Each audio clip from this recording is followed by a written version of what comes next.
in Lakota New Year. It's in April. So I'm going back 1,000 years in time right now. So now what's happening is that the star knowledge people, the people who keep the star knowledge, are getting ready to make a journey. And they need to get to a certain mountain in the Black Hills called Heyoka. They're going to do a ceremony there on spring equinox. They have to be up on top there by that time. And they're going to do a ceremony there where they're going to call back the thunders. They're going to be in tune with nature in the new cycle beginning, the new year coming. There's certain things they do there. Then they have to take a Heyoka with them. Heyoka people are men that dreamt of the lightning and thunder, and it followed a certain protocol in the dream. And so that now they have to be Heyoka. That means they have to do everything backwards or opposite. They have to speak an opposite. They say the opposite of what they mean. They walk backwards, they dress backwards, their clothes are inside out. And they're really funny, yeah? See, they make you laugh, and laughter is cleansing your body. So this is part of the cleansing work that they do. And they're the ones that talk to the thunders. So they have to take at least one Heyoka up there spring equinox to this mountain called Heyoka. It's way in hell up there. And from there, they go to the center of the Black Hills. And I'll talk about that another time. But I'm just telling you, in the ancient world, what was happening at this time. And it's getting ready to start a new cycle, a new yearly cycle. So this is really, really an important thing that's going to happen. And it's going to culminate in summer solstice near a place called Matotipila. And today in America, it's called Devil's Tower. This whole journey is going to end there. It's going to end summer solstice at this Matotipila, or Devil's Tower, as they say in English. But Matotipila, that doesn't mean Devil's Tower. Matotipila is the Lodge of the Bear. Devil's Tower is a name that America gave to it because back in the early 1900s, a lot of people tried to climb up there and they fell and died and all kinds of crazy things like that. It's like the devil trying to fight you from getting up on top, so they called it Devil's Tower. This dualistic thing, there is no devil, there is no Satan, there is no God, there is no demons. There is the universe. And we are a part of that. And we play our role by living a healthy life. That's how that happens. Anyway, so just giving you kind of a rough description here. I'm talking to you from 1,000 years ago. And this is what I'm telling you. This is what we're about ready to do. We're getting ready to head over to Heyoka. And we're taking a Heyoka, and he's going to call back the thunders now. And we're going to get ready for the new year in April. How about that? Isn't that neat? We have our own constellations, and whenever there are certain positions, we mirror that on the Earth. For example, when this certain constellation is moving in a certain direction, and we have to reflect that on the Earth. And this particular constellation is moving to a certain geographical landmark that is also represented in the stars. So when this certain constellation is moving towards that other constellation, that means we have to mirror that. We have to go to that on the Earth. For example, this Heyoka, this is a mountain in the Black Hills. That, as I said, the ceremony is going to be done there on spring equinox. And the way we know when we're supposed to go is when this constellation is moving a certain way. Then we follow that. And then this constellation begins to get close to that Heyoka constellation. So that means we have to be on Heyoka on the Earth. You see what I mean? It's a mirror. What we're doing is we're mirroring the movements of the stars as the way they appear on the Earth. There is a sacred reason for this. It's showing the relation that is viewed from the Earth towards the rest of the universe. So as the Earth is spinning, it appears that the stars are moving a certain direction. And because of the spinning motion of the Earth, we have to take note of this because there's something happening. And so when we mirror that action on the Earth, then we are able to make a contact to that knowledge. So in Lakota Star Knowledge, we have a Star Knowledge map, and it's consisted of two parts. And they mirror each other. They're like reflecting the other one. It's like a mirror.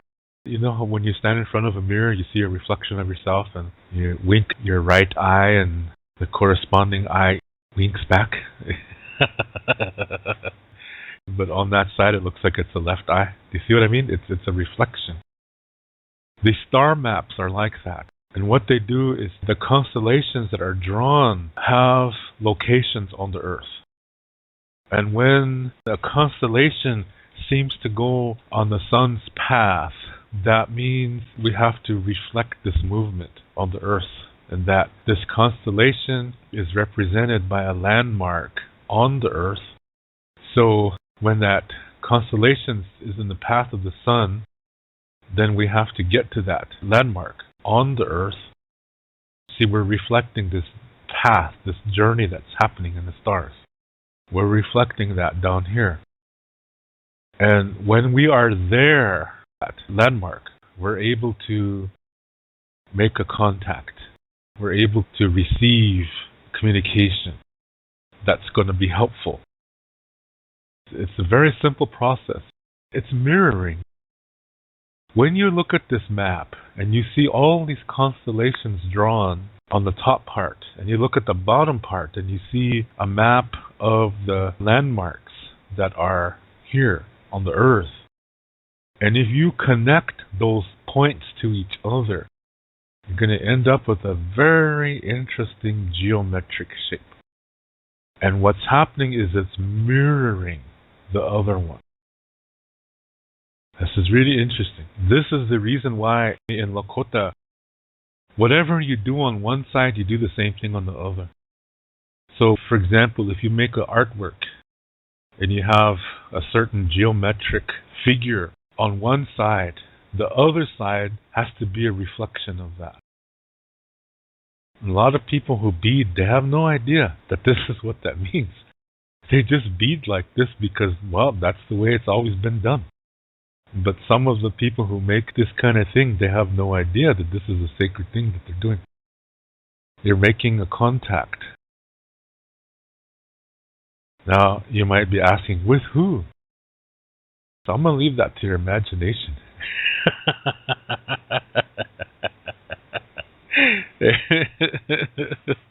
Remember, it's a mirroring aspect. And Lakota Star Knowledge, Spring Equinox, like I said, long time ago, Lakota people would go up to the highest mountain in the Black Hills. Of course, we call the Black Hills Sapa. Sometimes you hear Black Hills known as Baja Sapa too. But I've heard it mostly as Sapa. Anyway, this journey actually started in February, where it's not everybody, okay? It's just certain people. And see, today's Lakota people misunderstand this too. They think that all Indians did this, and this is not true. Only certain people did this. It was mainly Heyoka people. Heyoka people, they are men that dreamt of the lightning and thunder, and in the dream, it followed a certain protocol. And so that now they have to be Heyoka. That means they have to do everything backwards or opposite. And sometimes it's quite comical what the result is. And they have the thunder being watching over them. And so these Heyokas are going to be in this ceremony. Mainly it's supposed to be them doing this. There's a certain star constellation. It's a pipe bowl constellation. It represents a pipe bowl. And when this passes through the sun's path in February, that means they're supposed to start gathering their red willow and processing it. That's what they're going to put in their pipes. They do that once a year. And this is not like tobacco. This does not have nicotine in it. This doesn't ruin your lungs like tobacco does. Traditionally, we don't use tobacco. So when you have people putting tobacco in their pipes, that's really, really wrong. Because that's not what's supposed to go in there. It's supposed to be this red willow bark. Chansha, they call it. And then they're supposed to get ready and start walking towards this highest mountain in the Black Hills called Heyoka. So these Heyokas go up there and they call back the thunders. They're associated with the thunder. So they're the ones who call back the thunders. They're getting ready for spring. They do that on spring equinox. As like I said, it's just a few people. It's not the whole nation. This is a several month thing that's going to happen here. What's going to happen next is they head into the center of the Black Hills. And there's a place there called Presla. That's like a prairie high up in the mountains. There's nothing there. There's just trees all around it. The Black Hills are all around it. And there's some things that happen there in Lakota Star Knowledge stories that are kind of wicked. And some people don't realize. They think, oh, it's a sacred area. Something really good happened there. Well, yes and no. The first thing that happened there was this is where the first humans were brought that came out of the earth. Lakota Star Knowledge says that we evolved from a being called Pte Oyate. They're not buffalo. A lot of people think that Pte Oyate means Buffalo Nation. No, it doesn't. It's a being that's human in form, but it's not human. The first group came up, and when they came out of this opening, today they call it Wind Cave. When they came out of there, they turned into human. And they were tricked by a man named Iktomi. He brought them into the center of this Persla. See, he made a pact with the wolves. He told the wolves that if he brought them a food that's easy to catch and whose blood tastes really good, then they have to be his allies forever. And at that time, the wolves were starving. Their wolf pups were dying. So they thought they better accept this pact because otherwise they're all going to starve. All the baby wolves are going to starve too. So they made this pact. So Iktomi told these wolves to gather in the trees around this Presla area and wait. At the same time, he's telling the humans, these are the first Pte that come on the earth, they turn into human, as I said. He brings them to that location saying there's going to be a feast, yeah? The humans don't realize they're the feast, yeah? They don't realize that. So Iktomi brings them to the center, and then the wolves surround the humans and begin a great massacre. So hundreds of thousands of humans were slaughtered there. And when the wolves drank their blood, they went into a frenzy. They just went into a complete all-and-out frenzy. Totally crazy from the taste of the blood and the taste of the human flesh. So the humans realized that they were tricked. So they tried to find that cave, but Iktomi hid it. He put some rocks in front of it so they couldn't find it. So they looked for other places to hide, and meanwhile they're being killed because the wolves are getting faster as they eat more humans. So finally they find a place to hide, and there's just a few thousand left. Most of them were annihilated by the wolves. When you do something, that leaves the energy there, because your act of doing something sends out an energy. That's a communication, by the way.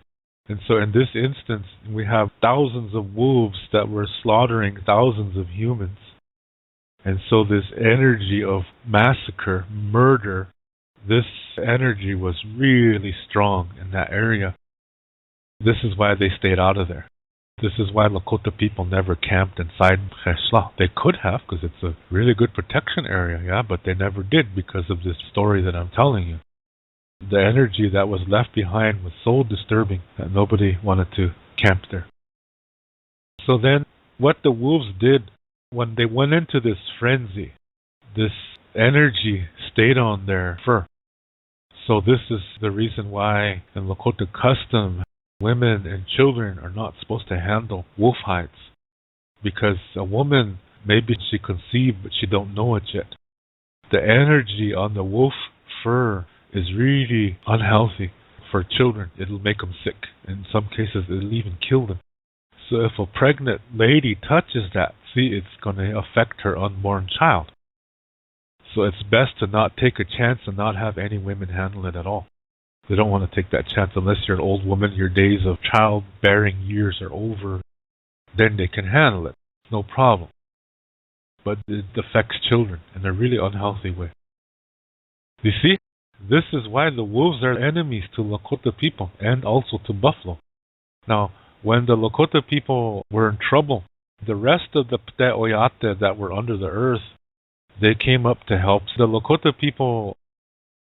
And when that second group came up, they turned into buffalo. Pte Chaka. That's what they're called. Humans are called Ikche Oyate. And Buffalo Nation is Pte Chaka Oyate.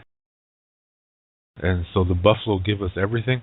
Our home, our clothes, our food, toys, utensils, everything.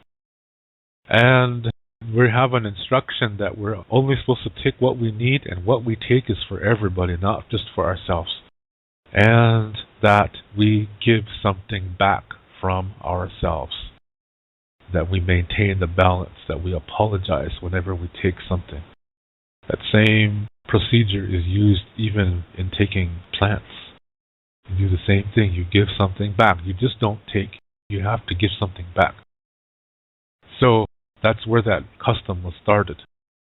So that's why we have a very special relationship with the buffalo. So anyway, that's this Cheshla. That's the location where that human slaughter happened by the wolves. That's why you should be careful when you go through that area. That's one of the things that happened. Another thing that happened was thousands of years ago, two Sicangu Lakota women met these two men that came from a star, and they went back with them. And one woman stayed out there and married a guy up there and had kids. The other woman, she married a guy out there too, and got pregnant for him, but she didn't want to stay up there. And so, long story short, she made it back to the earth, but she barely made it. When she arrived on the earth, she died. But just before she died, she gave birth to this little baby boy. He lived among the Sicangu Lakota people. So he's half from another world and half Lakota. And remember, there was a lady that stayed out there. Her marriage was really nice. And she had children for that guy out there. So there's Sicangu Lakota people out there too. It's interesting. I really like that. Anyway, when this lady landed, she landed in this Cheshla. That's where she died. And an old man and an old lady, grandparent meadowlarks, found the boy and they raised him as their grandson. But they took him out of Cheshla. They raised him out in the prairie. So, those are some pretty dramatic things that happened in that area called Cheshla. Now, they're Cheshla. They're going to do another ceremony. They're going to call back the animals that went south and those that are sleeping through the winter. They're going to call for them to wake up and things like that. And they're going to call for the plants to come back too. Then from there, they're going to split into two groups. One's going to head towards the Teton Mountains. That's the foothill mountains just before the Rocky Mountains. And the other group is going to go towards what today is known as Devil's Tower. And we call it Matotipila, Lodge of the Bear. So the one that goes to where the Teton Mountains are, they gather lava rocks. And they're going to take them back to Devil's Tower and meet the other group. So this is going to take several months. So they're going to prepare for the next big ceremony on summer solstice. And that's the Sundance.